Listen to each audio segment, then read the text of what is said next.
Les agradecemos a todos los presentes hoy. Queríamos compartir con ustedes un poco de lo que vienen a ser recomendaciones, sugerencias, casuística eh, y hechos relevantes para finalmente llegar a un cierre fiscal y contable del ejercicio 2024 exitoso. Más ahora que ustedes seguramente ya saben, la SUNAT viene fiscalizando bastantes situaciones en las empresas, incluso con algunas arbitrariedades, en nuestra opinión, con algunas opiniones no fundamentadas, pero es un hecho que la SUNAT ha incrementado su labor fiscalizadora con la presencia del nuevo superintendente. Eh, Hace algunos días incluso el mismo Víctor Mejía comentó que lo que se viene para los siguientes meses de este año 2025, es decir, febrero, marzo en adelante, lo que se viene es una campaña intensa de fiscalización a empresas medianas y a empresas grandes y también a personas naturales. Entonces, creemos oportuno el día de hoy revisar con ustedes eh, aquellos puntos clave para que tomándolos en consideración y evaluando la situación específica de la empresa, podamos asegurar cuando menos un cierre fiscal y contable seguro, un cierre fiscal y contable exitoso. La agenda que quisiéramos conversar el día de hoy consta de 6 bloques. El primero con respecto a transacciones con sujetos no domiciliados, es decir, operaciones con entidades extranjeras. Luego hablaremos de deducción de gastos para fines del impuesto a la renta. También tocaremos el punto de gastos financieros. Seguiremos con perfil de cumplimiento tributario, que muchos deben haber escuchado el tema ya a estas alturas. Seguiremos con sujetos sin capacidad operativa y terminaremos con algunas consideraciones para los servicios intragrupo. Puntualmente aterrizaremos en el test de beneficio. Me permito iniciar con este primer bloque, transacciones con no domiciliados. Es común pues que en la práctica actual, en un mundo tan globalizado y dicho sea de paso, tan tecnológico o abierto a la tecnología, es común que las empresas peruanas busquen maximizar sus resultados, ser más eficientes en sus procesos, para lo cual eh, se suele contratar la asesoría, la asistencia de proveedores no domiciliados. De alguna manera se puede decir que estos tienen un expertise mayor al nuestro en varios asuntos específicamente relacionados a la tecnología. Bajo esta premisa, cuando hablábamos pues de proveedores que brindaban servicios, entre comillas, tecnológicos, siempre nos remitíamos al concepto de servicios digitales para la ley del impuesto a la renta. Y este es un concepto importante porque retrocedo un paso aquí. Cuando un sujeto no domiciliado, una empresa extranjera, por ejemplo, brinda un servicio a una empresa peruana, no necesariamente la retribución, no necesariamente el pago a ese proveedor tendrá impacto en el impuesto a la renta, tendrá impacto tributario en Perú. Es decir, no necesariamente se aplica una retención sobre el pago al proveedor no domiciliado. De hecho, la regla es que solamente las actividades comerciales que se desarrollan en el país, brindadas por estos sujetos no domiciliados, van asociadas a una retención. Esas retribuciones definitivamente tienen un impacto en la retención. Pero si el servicio, por ejemplo, de esta empresa extranjera, de este proveedor no domiciliado, se ejecutara íntegramente en el extranjero,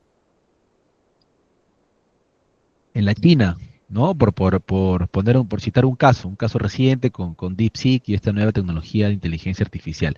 Si este proveedor de la China brindase un servicio que se ejecuta íntegramente en el extranjero, pero es un servicio al fin y al cabo que va a aprovechar la empresa peruana, la usuaria, no necesariamente debemos hablar de una retención. Solo hablaríamos de una retención, por ejemplo, si es que aquel servicio calificase como un servicio digital. Nuevamente, un servicio digital, bajo definición normativa, es aquel servicio ofrecido a través de Internet o tecnologías similares, un servicio esencialmente automático donde la presencia humana es mínima o nula, no se requiere, eh, y que definitivamente el servicio depende de la tecnología de la información. Por citar un ejemplo, si una empresa peruana contrata los servicios de esta nueva inteligencia artificial, ¿correcto? DeepSeek, para la mejora de procesos o para la estandarización de sistemas internos, qué sé yo, una infinidad de temas que podemos cubrir. eh, este servicio pareciera que cumple con todos los checks para calificar como digital y por lo tanto la retribución que la empresa peruana le paga a este proveedor extranjero, chino, deberá tener un impacto, deberá considerar el impuesto a la renta vía retención, que la empresa peruana es la obligada a efectuar cuando cancela la retribución del proveedor extranjero, ¿no? Este servicio cumplió todos los checks para ser digital. Fue ofrecido a través del Internet o tecnología similar, depende de la tecnología de la información y es un servicio esencialmente automático. Ahora cito otro caso. Si la empresa peruana, para fines de agilizar sus procesos, decide contratar a una empresa china especialista en el tema técnico profesional y le pide a esta empresa china un informe de ingeniería, por ejemplo, que supone que personas de China, integrantes de esta empresa, evalúen, analicen, ponderen, lleven métricas, discutan, debatan y finalmente concluyan para presentar el informe a la empresa peruana, yo creería que en este caso el componente humano, el factor hombre o mujer, eh, es protagónico, ciertamente. Es un servicio en el cual el proveedor extranjero está valiéndose de sus recursos humanos para entregar un informe o un resultado a la empresa peruana. Y si el rol humano es protagónico, no estaríamos en el supuesto de servicio digital, conforme lo ha previsto la ley del impuesto a la renta. ¿Correcto? Esta es la premisa de la cual partimos todos, entendería.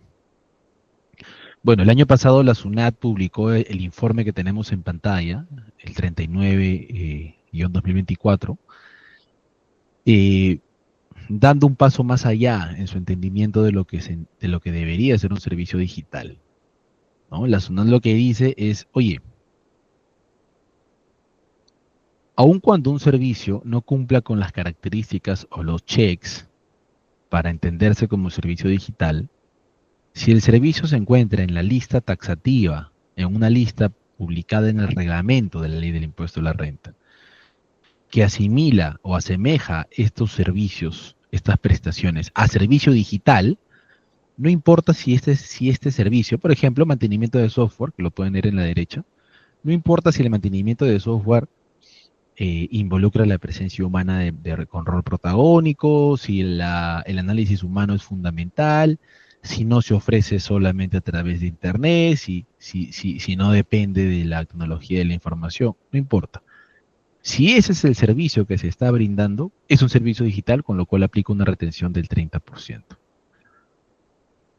Esto es un problema grande, grande, porque bajo la lógica nueva de la SUNAT, en el ejemplo que yo le citaba, donde un equipo humano, el recurso humano de una empresa extranjera, realiza un análisis exhaustivo, pondera métricas, evalúa y concluye, y luego esa conclusión se pone a disposición del cliente peruano a través de un correo electrónico, la SUNAT podría considerar que ese informe técnico de ingeniería, ese informe califica como un servicio digital y exigirle a la empresa peruana una retención sobre el pago al extranjero. De no haber aplicado la retención, la empresa peruana sería sujeta de multas e intereses.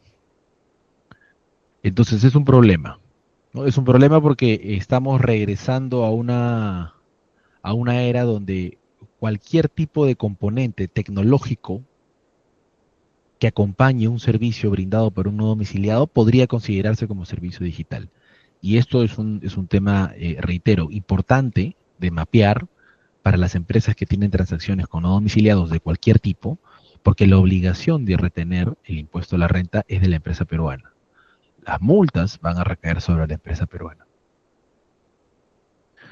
Tenemos otro informe, el 49 del año 2024, donde la SUNAT toca el tema de la decisión 578 de la Comunidad Andina de Naciones, ¿no? Voy a resumir el caso de manera clara. A ver, se le preguntó a la SUNAT cómo entiende el tratamiento de los servicios de soporte técnico a un cliente, el tratamiento del mantenimiento de software a un cliente, ¿no? ¿Cómo entiende la SUNAT estos dos tipos de servicios en el marco de la decisión 578? ¿Por qué? La decisión 578 contempla un artículo que es el artículo 14, que habla de una excepción al principio de la fuente productora y se basa más bien en el principio de beneficio efectivo. Es decir, si alguna operación entre dos sujetos, uno peruano y otro, digamos, de Ecuador, se realiza, cuando el usuario del servicio, el cliente, pague a la empresa ecuatoriana por sus servicios, es importante que se realice un análisis de si esa operación, cuya retribución ahora está siendo cancelada, puede ser leída bajo los alcances del artículo 14. Porque el artículo 14 lo que busca no es que el proveedor tribute en su país de residencia, sino que busca que esa renta, la generada por el proveedor, tribute en el lugar donde hubo un beneficio efectivo, ¿no? En este caso, lo determinante es dónde se produce el beneficio del servicio prestado. Y la presunción del lugar del beneficio será siempre donde se imputa y registra el gasto. En mi ejemplo, el lugar del beneficio será Perú. Con lo cual, claro, mucho se comentaba que esta clase de servicios que tienen componentes tecnológicos, ¿no? Soportes técnicos, mantenimiento de software y demás, se comentaba antes que esta clase de servicios no entraban en el artículo 14, sino que podía, bajo alguna interpretación, entenderse que estas operaciones ingresaban a la lectura del artículo 6 de la decisión 578. Artículo 6 que permite hablar del principio de la fuente productora, con lo cual ya no hablamos de un gravamen en Perú, sino de un gravamen en el país de donde estas empresas extranjeras proveedoras vengan a ser residentes. Pues bueno, lo que dijo la SUNAT en este informe es que estos servicios de soporte técnico al cliente en red y mantenimiento de software, eh, comprendidos como una asistencia técnica, claro, pueden calificar como servicios en el ámbito del artículo 14. Con lo cual, incluso si hablamos de operaciones con países miembros de la comunidad andina, cualquier tipo de servicio que tenga un componente tecnológico podría estar asociado a un gravamen, a un impuesto a la renta vía retención del 30% sobre la retribución pagada al proveedor no domiciliado. Ojo con eso. Eh, Quería citar también esta casación, la casación 83080 del año 21 y después la casación 22414 del mismo año. Eh, Citamos las dos casaciones porque el criterio o la conclusión importante que me gustaría compartir aquí es que, como muchos saben, cuando hablamos de operaciones con no domiciliados, en lugar de residencia del no domiciliado, el país del cual este no domiciliado es residente, es muy importante, ¿no? Es muy importante porque existen, pues, convenios para evitar la doble imposición que Perú ha suscrito y que están plenamente vigentes, por ejemplo, como el convenio con Brasil y también el convenio con Chile.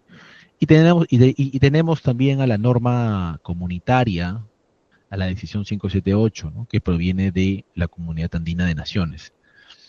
Eh, en el marco de los convenios para evitar la doble imposición, se publica el Decreto Supremo 90-2008, el trabajo del MEF, bajo el cual se indica que para que un proveedor no domiciliado, un sujeto no domiciliado que realiza actividad comercial en el país y o fuera del país, pero con impacto tributario, para que ese sujeto pueda beneficiarse de los convenios para evitar la doble imposición y que, por ejemplo, termine oponiéndose a un gravamen del 30% vía retención y que no se le retenga nada, era necesario que este sujeto cuente con un certificado de residencia.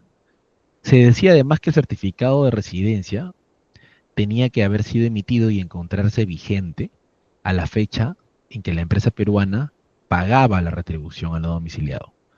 ¿No? Y este siempre fue un tema en contraste con el Tribunal Fiscal, que en muchas resoluciones recogió el que la fecha del certificado de residencia tenía que ser, o tenía que conjugar o que alinearse a la fecha en la cual el no domiciliado brindó sus servicios. Pero la SUNAT también decía que debía ser vigente el certificado de residencia conforme a la fecha en la cual se le pagaba la retribución.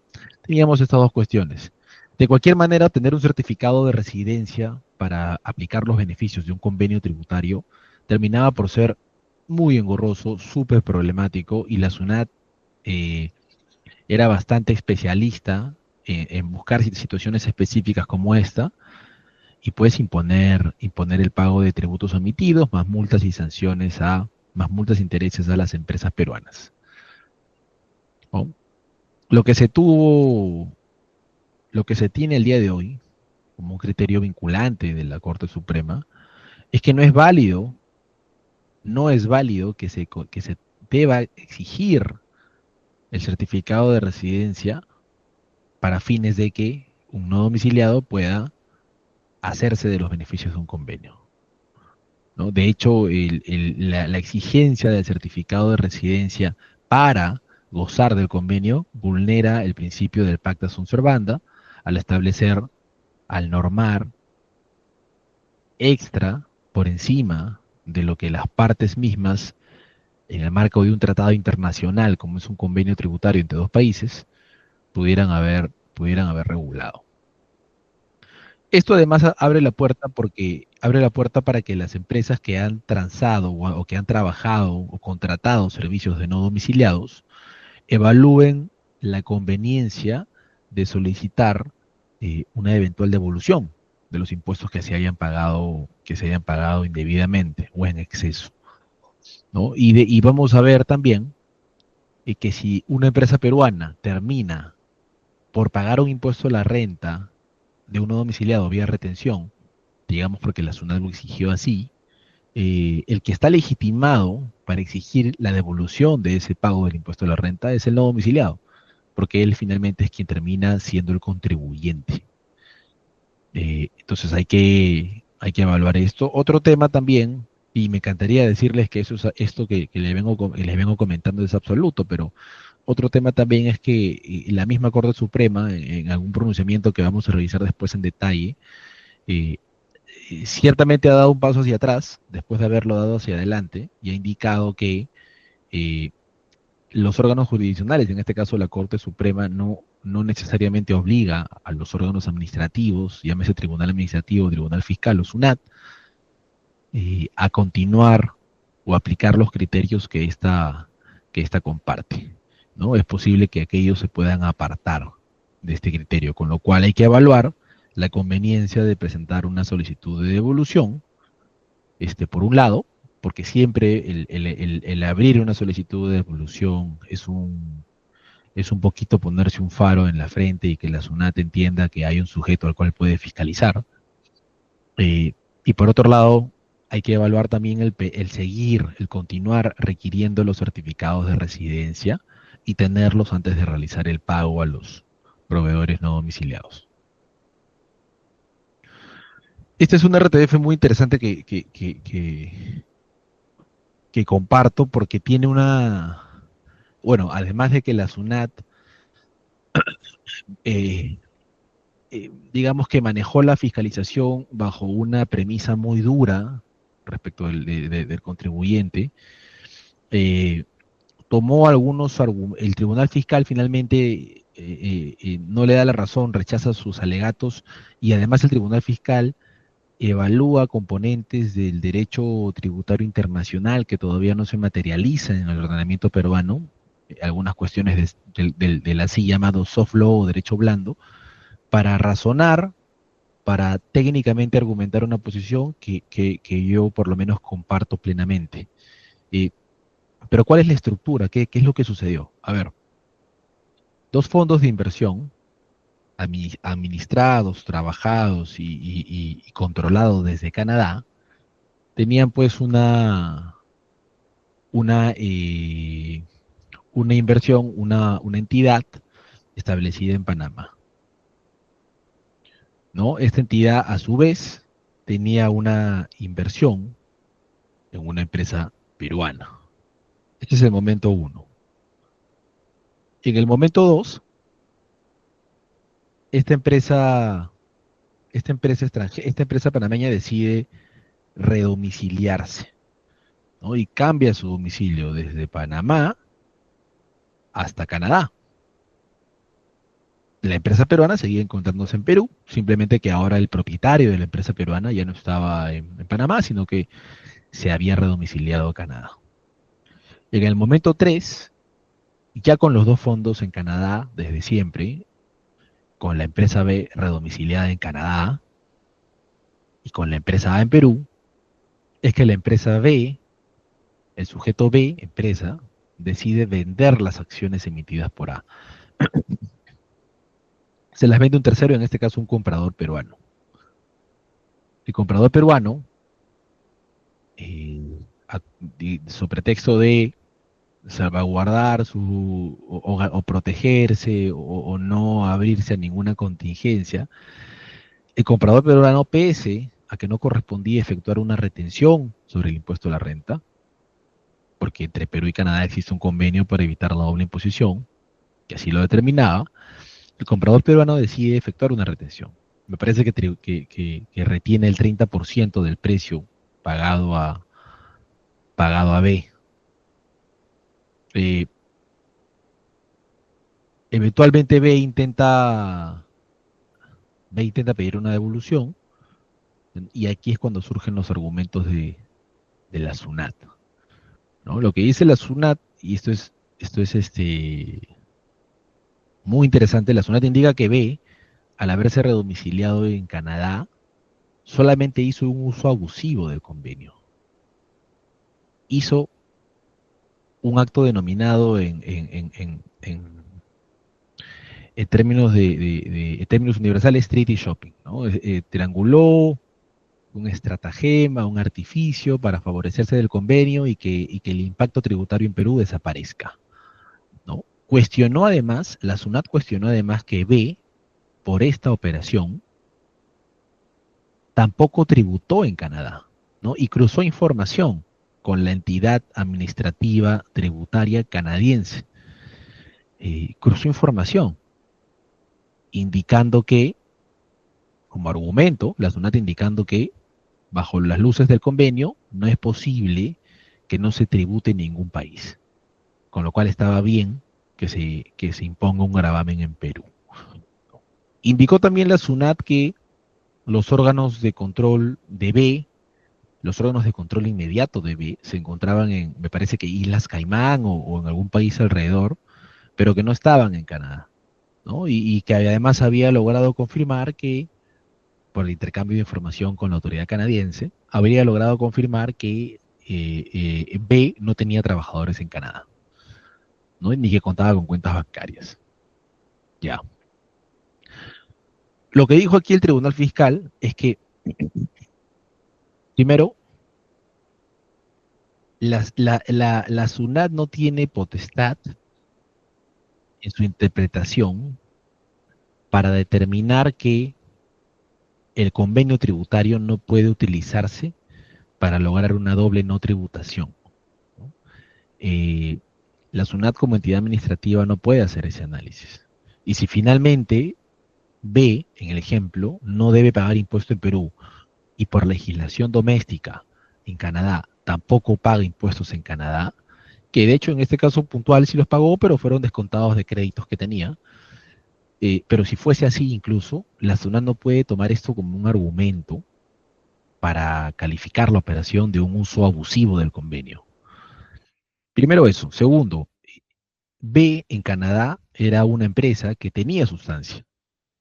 Por más que no tuviese trabajadores o cuentas bancarias, tenía sustancia, porque en términos de la legislación doméstica canadiense, por ejemplo, y esto sucede en casi todas partes del mundo, eh, hay una diferencia entre la sede de constitución o de establecimiento de una empresa y la sede de administración de la misma.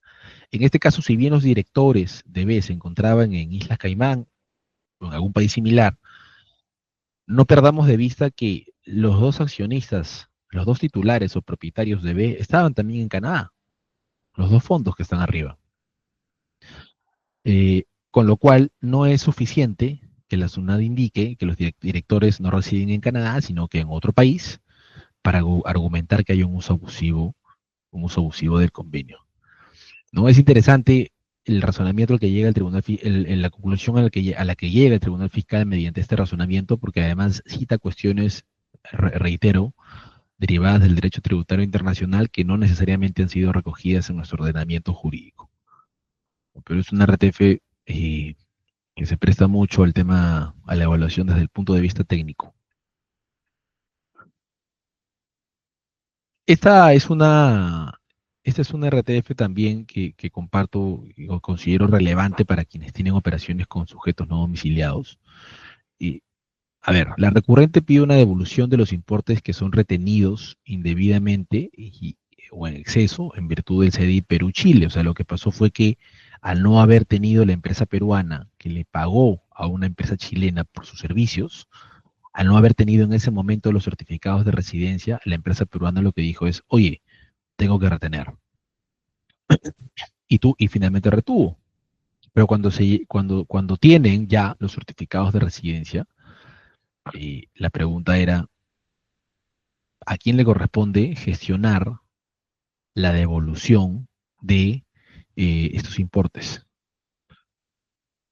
Primero. Segundo, el hecho de que el certificado de residencia se haya emitido con posterioridad al registro contable del gasto-costo, que recordemos en el ámbito de este caso, todavía estábamos bajo la vieja regla de gastos con no domiciliados. Actualmente, cuando una empresa tiene gastos con no domiciliados, la oportunidad para deducir los gastos va de la mano con efectuar el pago, que a su vez,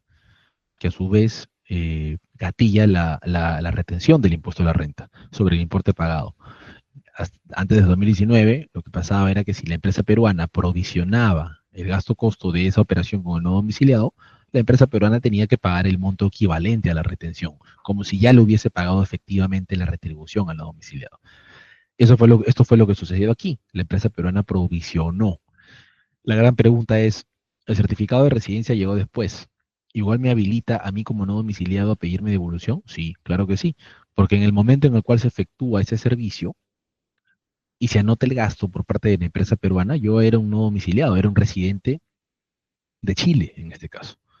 Y la segunda pregunta era, pese a que la empresa peruana fue la que termina por pagar el importe equivalente a la retención, ¿quién sería entonces el sujeto legitimado para pedir la devolución? Si fue la empresa peruana o es la empresa chilena. Y el contribuyente es la entidad chilena, porque es quien está obligado o quien está comprendido en la obligación tributaria. A ver, aquí grafiqué un poco el caso y la cuestión controvertida, reitero, era si quién tenía el derecho a solicitar la devolución del importe equivalente a la retención pagado. Y el derecho, reitero, va de la mano con quien tiene la condición de contribuyente y esa condición de contribuyente estaba en cabeza de la entidad chilena. Deducción de gastos y otros. Ya, terminamos el bloque de operaciones con no domiciliados y hablaremos un poco de gastos deducibles. A ver. Eh, Solo una cuestión rápida, ¿no? Los gastos deducibles responden al principio de causalidad en el impuesto a la renta, ¿no? Y el principio de causalidad nos dice que para admitir la deducción de gastos que influyen en la determinación de la renta neta de un negocio, se tiene que atender a que estos gastos contribuyan con la generación de ingresos gravables, real o potencial, directa o indirecta, y o con el mantenimiento de la fuente productora de estos ingresos. ¿Correcto? En el camino, además, la norma, acompañada de diferente jurisprudencia y una batería de pronunciamientos de la SUNAT, eh, nos da ciertos criterios que deberíamos seguir en todos los casos para fines de concluir si un gasto es deducible o no, por ser causal o no. Estos criterios son la normalidad, la generalidad, la razonabilidad, la proporcionalidad, la potencialidad y la bancarización. Esto simplemente es como una cuestión previa y vamos a entrar al detalle de algunos de estos conceptos en las siguientes láminas. A propósito del cierre del año y, del mes de febrero, como es típico al inicio de estos nuevos ejercicios, las empresas suelen realizar pagos al personal antes del vencimiento de la declaración jurada para poder deducirlo, ¿no? Antes de marzo o abril. Febrero, de hecho, es un mes donde se realizan algunos pagos, enero típicamente también. En este caso concreto, la empresa realiza u otorga ciertas asignaciones a algunos trabajadores de rama gerencial, ¿no? Otorga ciertas asignaciones que tienen que ver con aniversario de la empresa, aniversario o cumpleaños del trabajador y algún que otro concepto propio o particular que la empresa decide aplicar sobre 3 trabajadores que tienen rango gerencial. Ojo, no sobre la totalidad de los trabajadores que comprenden este grupo, solo sobre algunos. El argumento o el punto en discusión es si los conceptos que la empresa eh, decide otorgar de manera concertada con un trabajador, tienen igualmente que responder al criterio de la generalidad. Y aquí retrocedo un paso. Cuando hablamos de gastos vinculados al personal, salvo se trate de gastos realizados por mandato de la ley, gastos a los que la empresa está obligada y no puede rehuir, salvo aquellos casos, ¿no? Digamos que el día de mañana se publica una norma a cargo del Congreso o de este Poder Ejecutivo, donde se obliga a que las empresas que tienen trabajadores de determinada nacionalidad en sus planillas, les paguen un bono, ¿no? O una norma más específica, determinada nacionalidad, entre tantos años les paguen un bono. Si esa norma se publicase, cuya constitucionalidad sería discutible, podríamos hablar si esa norma es constitucional o no, pero en fin, si se publicase y fuese vigente, las empresas tienen que cumplir con la norma y no importa si se detiene a analizar la generalidad, la normalidad, la razonabilidad, lo que hemos visto hace un momento. No importa, porque es un mandato legal, ¿ok? Pero en general, cuando estamos fuera de este espectro, fuera del espectro legal, todo tipo de pago que la empresa realice, sea por acuerdo entre las partes, es decir, trabajador y empresa, o sea un pago unilateral, tiene que responder a la generalidad. Tiene que encontrarse en el marco de el principio de causalidad y puntualmente atender a la generalidad. Con lo cual, si un pago de este tipo, ¿no? En el que la empresa realizó o otorgó asignaciones a 3 trabajadores de un grupo gerencial, amparándose en que esas asignaciones se dieron en el marco de acuerdos firmados por la empresa y los trabajadores.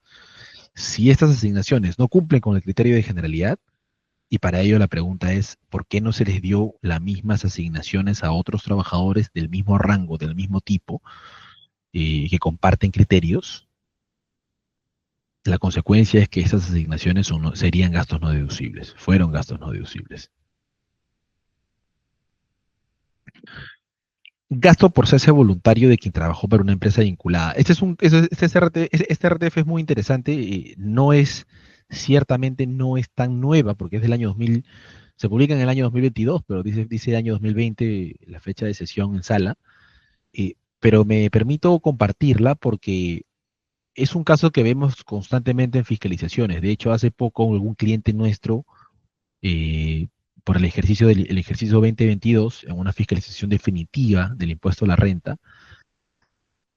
se tuvo que conversar con el auditor ante una acotación de ese tipo, ¿no? ¿Cuáles son los antecedentes? Y esto pasa mucho en empresas o grupos empresariales que tienen muchas entidades operativas o SPVs donde acumulan gente para uno u otro proyecto específico, ¿no? En este caso, la empresa, mediante una política de retiro incentivado a trabajadores mayores de 50 años, invitaba pues a que los trabajadores que tenían cierta edad, cierto tiempo en la empresa, y o en alguna de las empresas del grupo, puedan retirarse con un pago con una suma graciosa importante, ¿no? Y este monto, este pago al trabajador, se calculaba en función al tiempo en que el trabajador fue parte de la planilla, no solo de esa empresa de la cual se estaba retirando, entre comillas, jubilando, sino también se consideraba el tiempo que este trabajador estuvo laborando para otras empresas del grupo.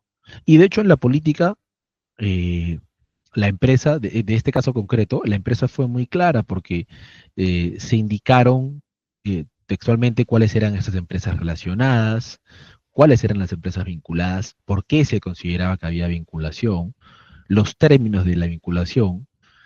Entonces, digamos que la política fue muy bien sustentada.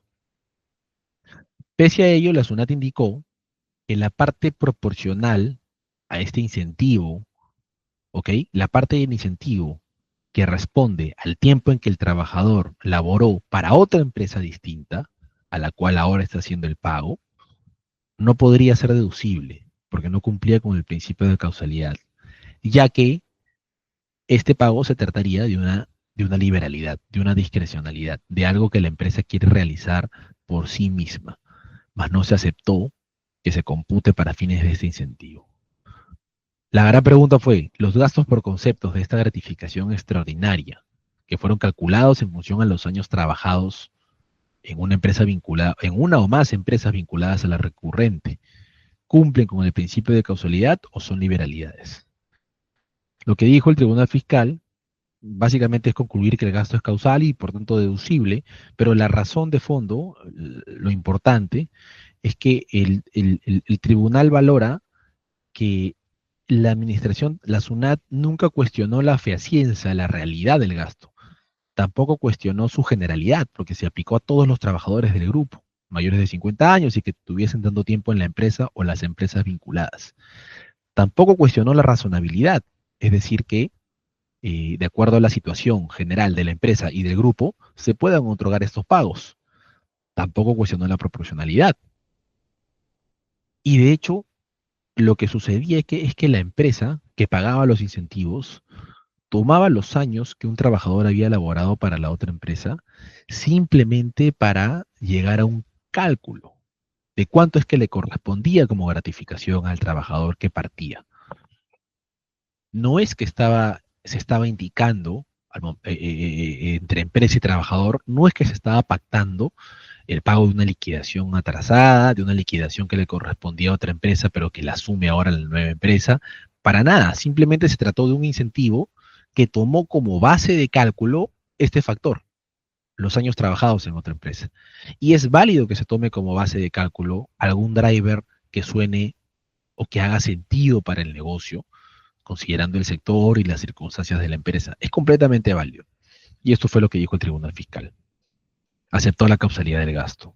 Ojo con la documentación de sustento que presenta la empresa, porque de hecho el análisis, yo creo que el análisis fino y el que logren eventualmente ustedes levantar una acotación o un reparo de este tipo, pasa porque se logra acreditar fehacientemente desde la generación de la política, es decir, su estado inicial, su germinación, hasta su efectiva aplicación.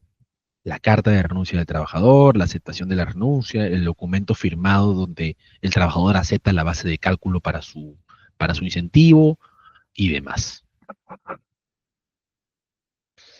Este caso de gastos por bonificaciones extraordinarias es interesante también, ¿no? O sea, aquí la recurrente paga gratificaciones a sus trabajadores por única vez en el año 2014. Lo que dice la SUNAT es que este gasto no cumple con el criterio de razonabilidad, ¿no? Las gratificaciones no eran razonables respecto de los ingresos que el contribuyente había generado en el mismo año. ¿Ok? Y dice también que, que las gratificaciones no cumplían con el criterio de la normalidad, pues no se demostró que fueran acordes al giro del negocio o a los números que se manejaban en el negocio, ¿no? La cuestión controvertida, naturalmente, es, ¿estas gratificaciones extraordinarias fueron razonables y normales? Esa era la pregunta.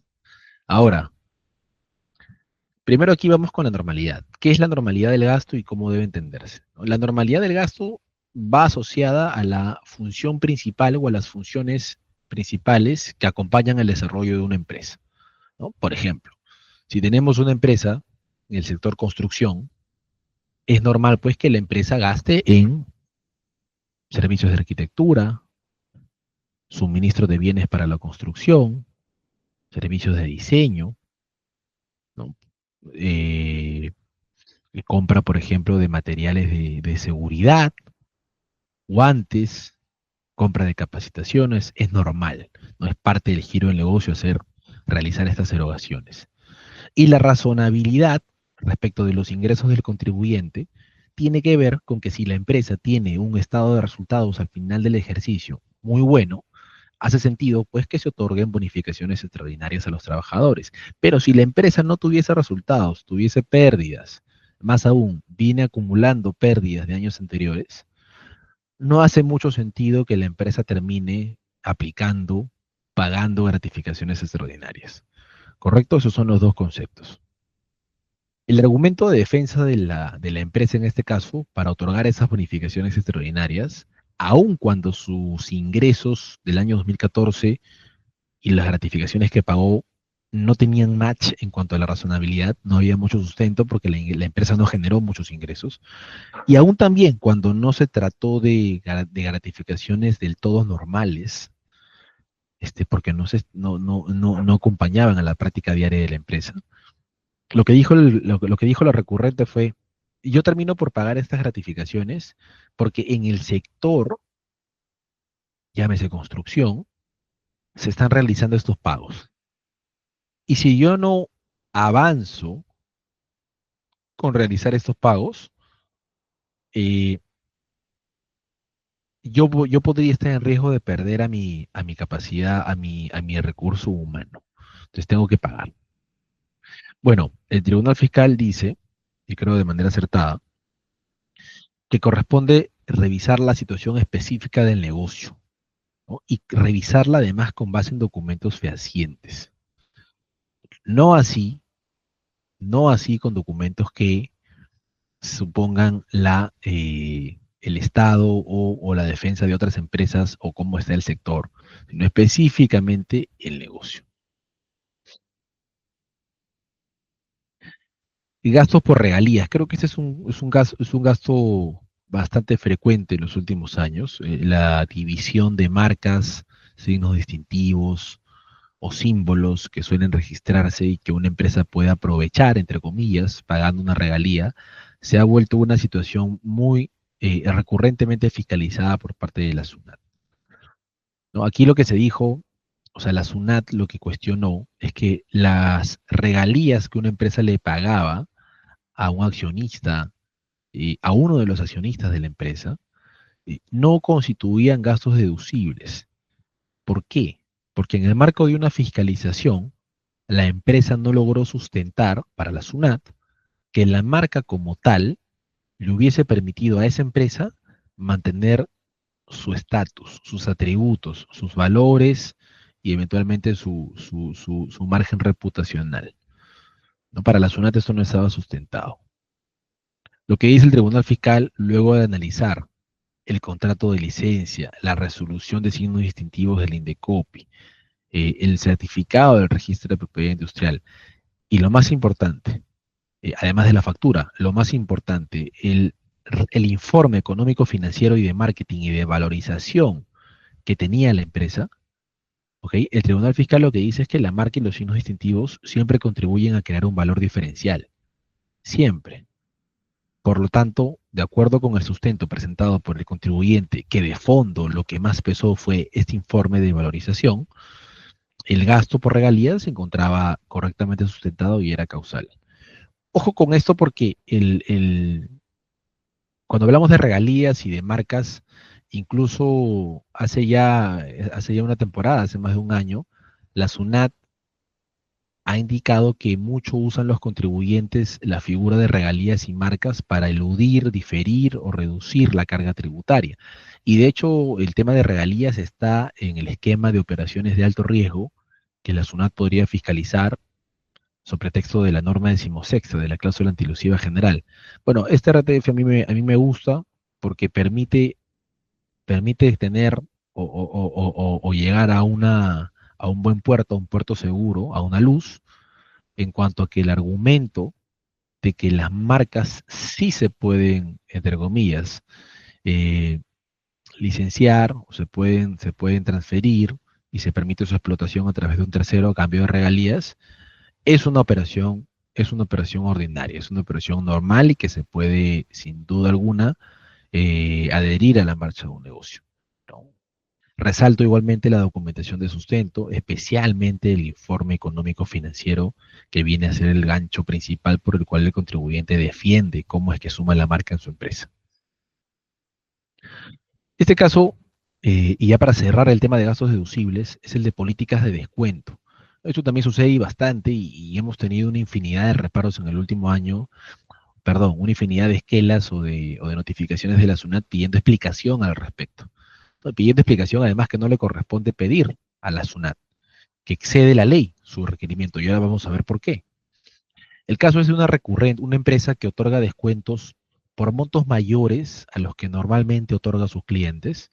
Digamos que la empresa otorga montos del 10% y en ciertos casos otorgó descuentos del 18 al 20%, casi el doble de los descuentos que usualmente entrega la empresa.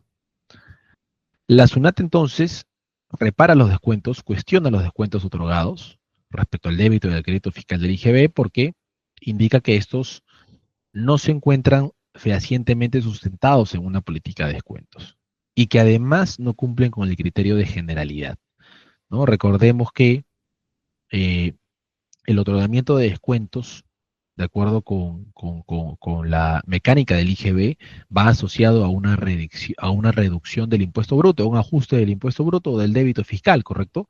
Si una empresa vende un bien a 100, el IGB que debería recaudar la SUNAT en esa operación es 18, pero si la empresa ajusta el valor de la venta a 50, el IGB que debería recaudar la SUNAT pasaría a ser 9, ¿correcto? La mitad de 18.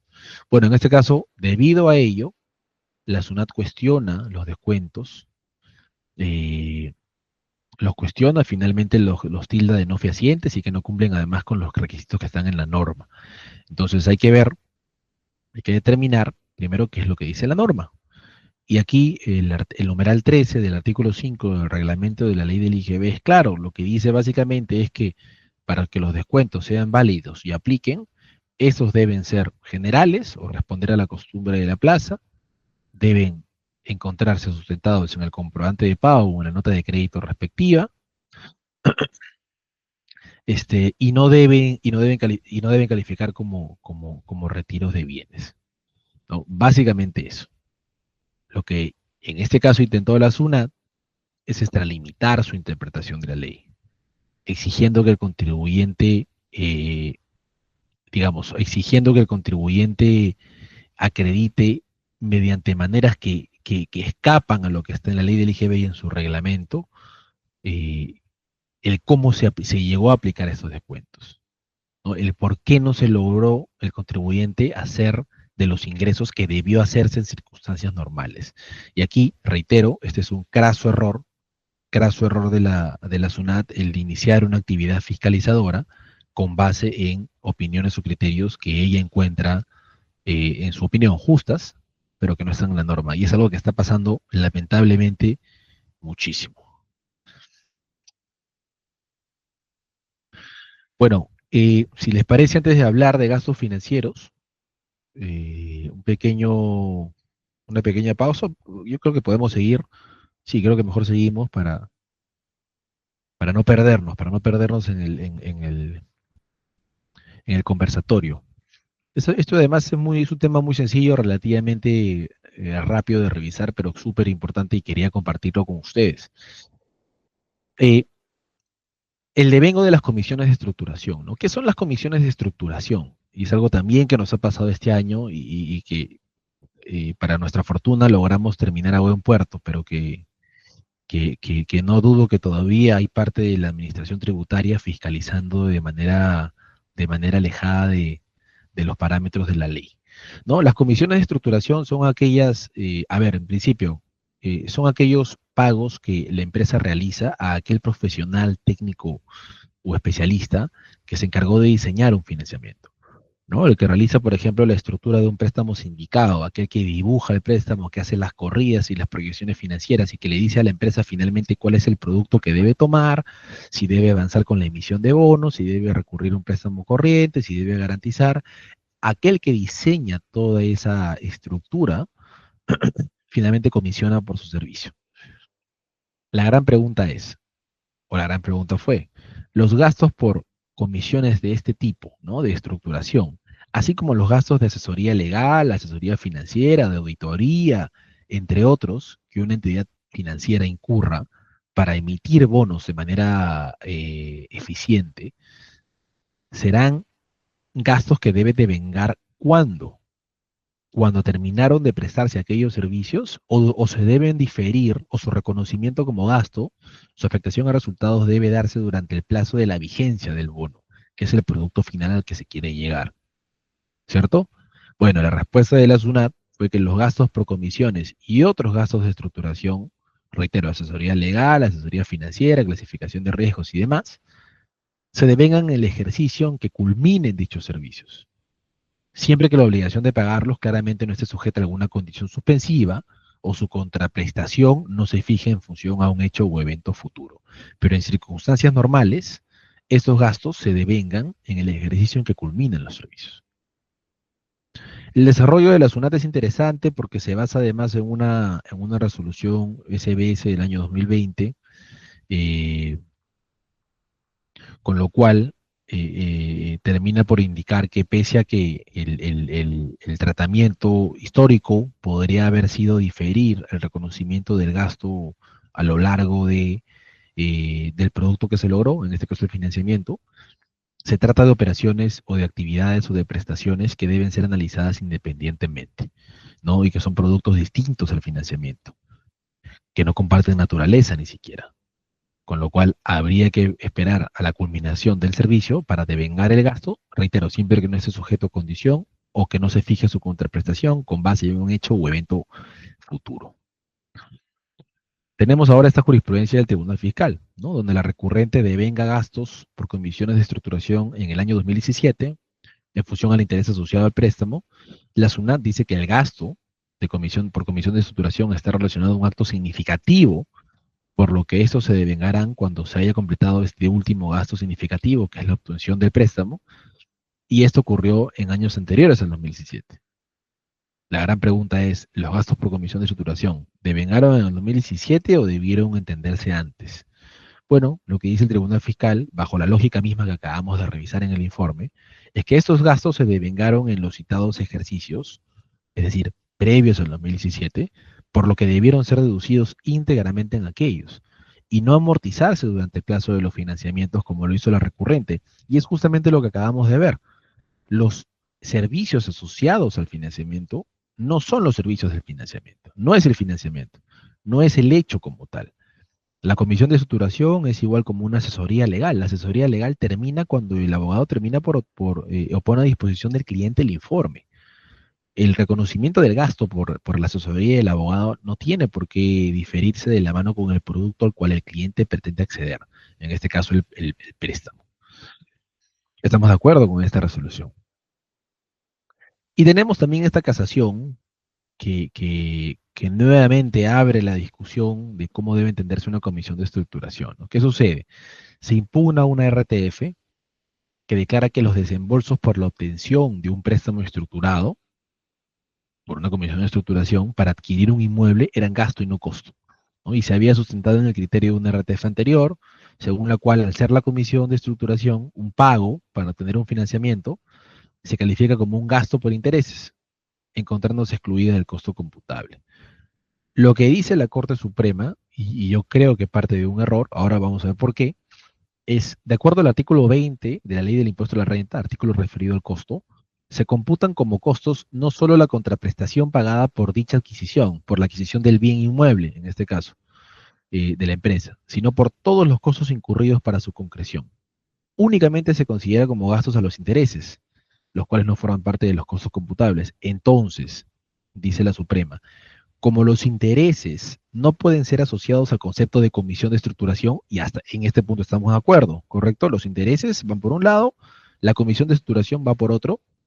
eh, los desembolsos en mención no son gastos por intereses, sino costo de adquisición del inmueble, pues han incurrido con motivos de su compra. Ya. Queremos que aquí la, la Corte Suprema comete un error. Eh, Básicamente, ¿por qué?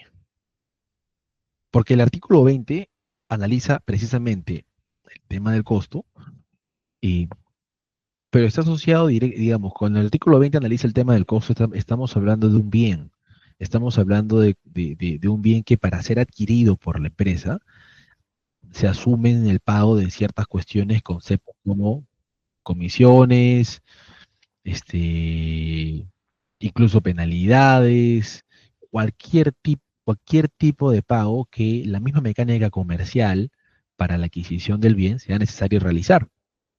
Pero en este caso, la comisión de estructuración, que el que termina por pagar la empresa, no tiene que ver con la adquisición del bien.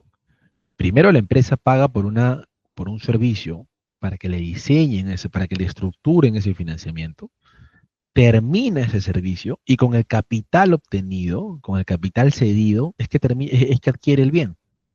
Entonces, no es que la comisión de estructuración va de la mano con la adquisición del bien. Son dos operaciones totalmente distintas, ¿no? Y si bien es cierto que tanto cuando hablamos de costo y cuando hablamos, o sea, hablar de renta bruta, renta neta, eh, eh, podría tener un impacto finalmente neutral si es que ambos van a reducir la base imponible en el largo plazo, sí es importante diferenciar los conceptos, porque uno y otro podrían marcar la pauta en cómo se reconoce esa pérdida o cómo se lleva a resultados la pérdida de la operación, ¿no? En este caso, lo que está diciendo la Suprema es que al no poder ser, la comisión de estructuración equivalente a un interés, que coincidimos y es correcto, eh, por el artículo 20 debemos entender que se trata de una operación que se costea en la adquisición del inmueble. Cuando, reitero, la adquisición del inmueble llega en un momento posterior a lo que es a lo que es la estructuración en sí misma, que es una fase previa para obtener el financiamiento. Creemos que aquí falla la Suprema en el análisis, bien en diferenciarlo del interés, pero mal en asimilarlo a una operación que genera una activación del costo. Eh, Y de hecho, en esa misma línea me permito compartir este informe, gastos vinculados a la obtención de un financiamiento para adquirir acciones, ¿no? La recurrente aquí señala que todos los gastos incurridos por comisiones, honorarios y asesoría legal, entre otros, directamente vinculados al financiamiento, califican como gastos por intereses. La SUNAT lo que dice es que los conceptos antes indicados deben formar parte del costo de adquisición de las acciones de la empresa, ¿no? O sea, una empresa se financia, recibe un préstamo, digamos, bancario, con el objeto de comprar las acciones de una empresa de la competencia, para integrarla al negocio o al grupo económico como su nueva subsidiaria. La SUNAT cuestiona, indicando que este, eh, este compendio, este grupo enorme de gastos realizados por la empresa que se financió, llámese gastos legales, gastos financieros, asesoría y demás, no debieron ser tratados como gastos, sino debieron integrarse al costo de adquisición de las acciones, ¿no? Porque finalmente fue el destino último del financiamiento, en palabras de la SUNAT. La cuestión controvertida entonces es, ¿los desembolsos vinculados a la obtención del financiamiento para adquirir acciones son gastos o son costos? Y lo que dice el Tribunal Fiscal, correctamente, es que estos conceptos califican, no pueden calificar, perdón, eh, no pueden calificar como un gasto, como un costo, o sea, no forman parte del costo, sino que se deben entender como un gasto porque no van asociados a la adquisición del bien como tal, ¿no? Que es distinto. Ahora, hay que diferenciar, y aquí me meto en una cuestión que la RTF no analiza o se queda corta en esta parte, hay que diferenciar servicio tras servicio, porque no todo puede ser entendido tampoco como un gasto por intereses. La asesoría legal no es un gasto por intereses. La asesoría financiera o la de auditoría no son gastos por intereses. Son gastos independientes, que cada uno debe tener su propio tratamiento de cara al devengo y al reconocimiento, es decir, de cara a saber la oportunidad en la cual vamos a llevar a resultados este importe.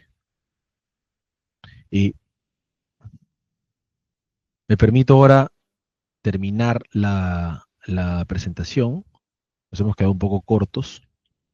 Quedó el tema de perfil de cumplimiento tributario y un par de temas más, pero por favor les pido que pasemos esto para la próxima reunión.